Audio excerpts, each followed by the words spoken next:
I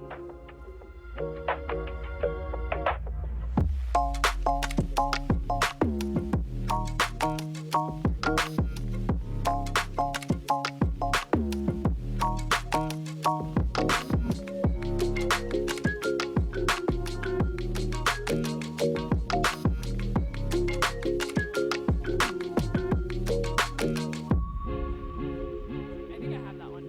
I love it. I love it. Hey, my name is Lauren. I am so excited to be here with you today. We are in our final week of our series, One of a Kind. And because we're in our final week, I'm just going to jump in, okay? And so I have a kind of a serious question for you, because if you know me at all, you know that I could not care less about sports, like just in general. I don't understand it. I don't care to watch it. I'd rather watch The Bachelorette. So I really don't know much about it. So when I'm asking this, I'm genuinely asking, who's the better basketball player, the greatest of all time? Is it Michael Jordan or is it LeBron James? Okay.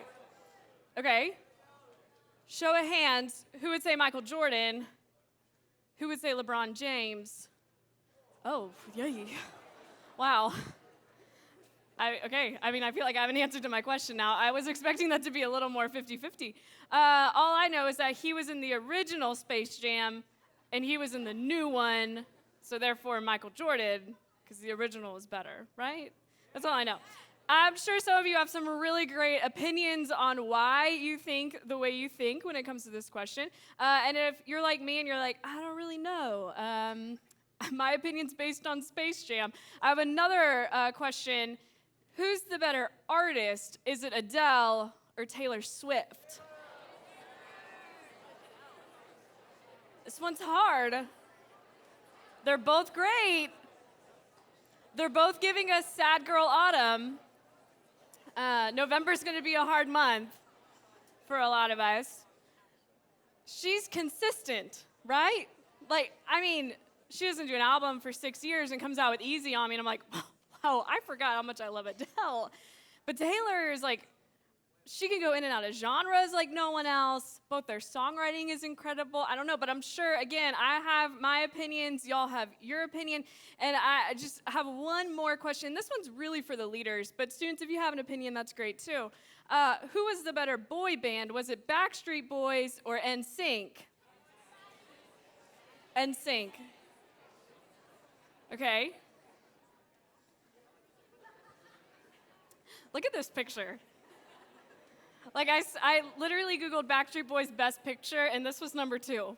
So someone's doing them dirty. I don't know. But I was more so Backstreet Boys because Nick Carter, his brother was Aaron Carter, and I loved Aaron Carter. And Aaron Carter got to kiss Lizzie McGuire, which was the pop cultural moment of my childhood. I'll never forget it. But then we have NSYNC, and we have Justin Timberlake, who I guess became a big deal, even though I feel like it should have been JC, Spicy Take.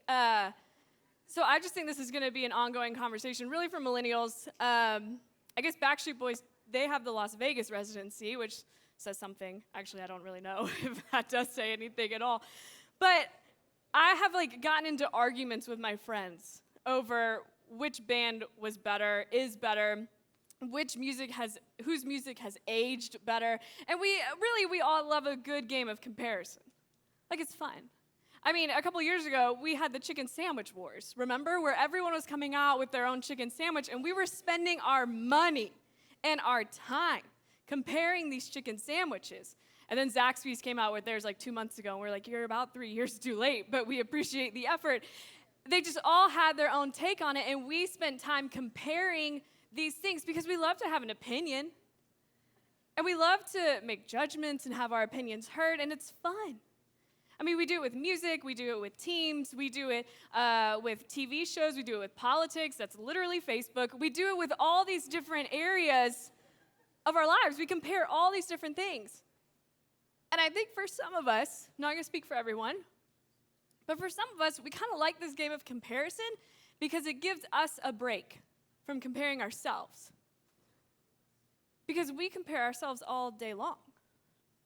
We look around and we try to see how we're doing.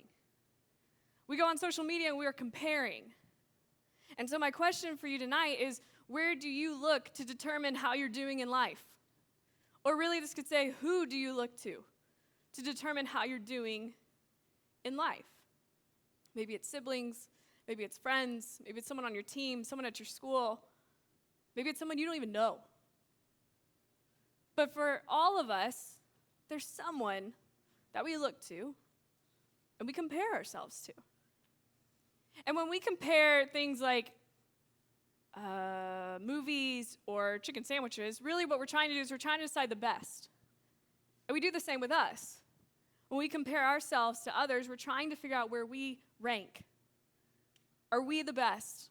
We've all done that game before where we compare ourselves just to feel like the best. I remember going home from high school and my mom would be like, how'd you do on that test? And I'm like, well, let me tell you what someone else got first. Wow, they got a 33, I got a 67. Your kid's a genius. But she's like, that doesn't change anything. But I'm like, yeah, but I was better. Like, I was better than them, below the average, but better than someone else. We play that game all the time. But we also play the game of, okay, I see what they're doing. I see the grades they're getting, the life they're living, and maybe, just maybe, I could get there too. And I'll just do whatever they're doing to get there. And we also know that social media has played a role in this as well. And I'm not going to ask you to give up social media. I'm not going to give up social media, but I'm aware of it. And social media has been so damaging for our self-worth, our self-confidence, how we talk to ourselves, and how we see ourselves. Because we get on Instagram or we get on TikTok and we see someone's perfectly curated, aesthetically pleasing highlight reel. And we compare that to our here and now, which might be laying on the couch eating Cheetos, which is a great place to be. But in the moment, it's like, oh my gosh, they got another really nice car, and I'm here. And we compare based on our here and now to their curated content. And unfortunately, it can lead us down this road where we start to believe the lie that I have to be less like me and more like them. I have to be less like me and more like them to fill in the blank. To get the boyfriend, to get the girlfriend, to have the status, the popularity, to get the love, the affirmation, the likes, to go viral, whatever it may be. We think I have to be less like me and more like them. And eventually, I'll get what I want, or I'll be like them. And this can lead us to the feeling of less than. We start to feel less than others. And that feeling can lead us down a really scary path. Some people, because they're so stuck in the comparison trap and they're comparing themselves to others and they're feeling less than, they go into debt. They make unwise decisions in their relationships. They go on a crazy extreme diet and do harmful things to their body. And they lose a little piece of themselves in the process. And then even one step further, some of these people find themselves in a state of depression. All because they're stuck in the comparison trap. And I don't want that to happen to any of us. And unfortunately, we don't have a magic answer for how to make it go away, and I don't think it's going to go away. I think it's going to be something that we deal with for the rest of our lives. But if we can figure out how to manage it, and if we can figure out how to just be aware of it, I think it's a step in the right direction. And so tonight I want to look at a guy named John, who we also know as John the Baptist. And we find his life in the New Testament, and he actually wrote one of the Gospels, creatively called John. But he was Jesus' cousin. And they were born around the same time. And so he grew up next to Jesus. And Jesus was perfect and never made mistakes. And John was human and probably messed up a lot, just like us. And maybe you can resonate with that a little bit because maybe for you, you have a sibling or a cousin who's just pretty much perfect. And they walk into Thanksgiving or Christmas and your aunts and uncles and your grandparents are just oohing and ahhing over them because they can't do anything wrong. They could commit murder and everyone would be like, it's fine. You're perfect. You're perfect. And you feel that at holidays or whenever you hang out. And if you don't feel that, congratulations, you're probably that person in your family. And we're all jealous of you. But we all do that even with our own families. And for John, he grew up alongside Jesus, the Son of God. But he was given a purpose, given a mission. And before he was born, an angel visited his dad, casual, and told him, you're going to have a son, and his purpose is to prepare a way for Jesus. And so his dad tells John that, and that's exactly what John did for his whole life. He humbled himself and prepared a way for his cousin. And we don't know if this ever happened, but I would imagine if I were in John's shoes, there would be plenty of times where I would think, I'm not doing this anymore. Like, I'm tired of him getting all the recognition. I'm tired of everyone wanting to be near him. I want to be recognized too. I want to be well known too. But John, as far as we know, never did that. He just continued to prepare a way for his cousin. And there's this story in John chapter 3, and we don't have time to look at the whole thing, but basically what was happening was that Jesus was baptizing people. And at the time, that was against the law for Jesus to be baptizing people. And some other people went to John, and they were like, hey, he's baptizing, he can't be baptizing. And instead of getting angry with them, instead of going to Jesus and being like, hey, we got to chill out, like they're not loving this, he just told them, no. My job is to make it easy for Jesus to teach and to connect with those around him. And if he wants to baptize, he's going to baptize. But then he said something that I think we just read and we kind of gloss over, but I think it's so true for our lives too. John said this to them. He said, he must become greater, and I must become less. Jesus must become greater, and I must become less. And that was his mission his whole life. He kept that at the front of his mind his whole life, was to make Jesus greater, to elevate Jesus, to tell more people about Jesus. And he humbled himself. And we could probably wrap up with that and just say, we have a similar mission, which is true. We're supposed to make it easy for people to come to Jesus. We're not supposed to give them rules or anything like that. We're just supposed to make it easy. And we're supposed to share light and share joy and reflect Jesus in our actions and in our words.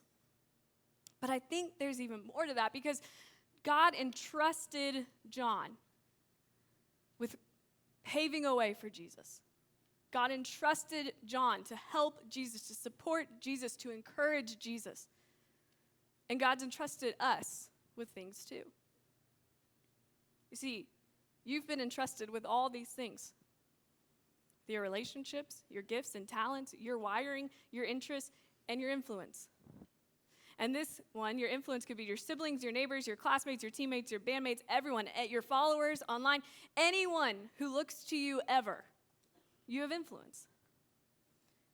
And what's so cool to me is that if we were to spend time writing down our answers to each of these things, writing down all of our relationships, family, friends, maybe you have a significant other, whoever it is in your life, you wrote all those relationships down. And then you wrote down all your gifts and talents. You wrote down your wiring, how you view the world. You wrote down your interests, your hobbies, and you wrote down every single person, every single name that you have influence on. No one's list would look the same as someone else. Everyone's list would truly be one of a kind. It would truly be unique. And not just here, worldwide. No one else would have the same list as you. And yet we get so caught up in trying to be like someone else. Yet God has entrusted us with these things that are unique to us. And we just try to compare ourselves to others and try to match others and try to level up to others. And unfortunately, what happens is these people and these things lose. These people, they miss out on us. They miss out on you. Your gifts and your talents, they don't get any of your time and attention. Your unique gifts that God has given you, they lose your attention. And then you lose as well. I lose as well when we're in the comparison trap, because when we spend our time comparing, that's time spent time that could have been spent on those gifts and talents, time that could have been spent with those people that we love, time that could have been spent on caring for our influence and taking it seriously. It's a lose-lose. I literally experienced this the other day when I was on Instagram and I followed this influencer who I genuinely like, but she has so much money. I mean, so much money. And I do not. Spoiler. My Venmo, no, I'm kidding. But she not only is well off, and she's like humble about it, I guess. I don't know. She is also one of the fittest people I've ever seen. And so I just found myself on her Instagram, just scrolling again. And I'm like, she goes to the same gym I do, and we don't look the same. She got another car. I've had my little RAV4 for years. That thing is trustworthy too, but I'd take a BMW if someone handed it to me. She has all these things, and I just kept scrolling, and my brother called me, and this is bad, but I was like, I'll call him back in a minute. So I didn't answer. And I just know, like, in hindsight now, I can see that I was just stuck in this comparison trap. And like 20 minutes goes by. I'm like, oh my gosh, I haven't even called my brother back. So I call my brother back, and luckily everything was fine, and he just wanted to talk about a show we're both watching. But that conversation had way more value than the 20 minutes spent comparing myself to someone I don't know.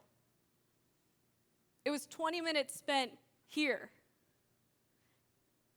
Actually, no. It could have been 20 minutes spent here. But it was 20 minutes spent over here comparing myself to someone else. And I'm so glad that I got to have that conversation with my brother, but it could have been a lose-lose. And in that moment, I was just reminded that there is no win in comparison.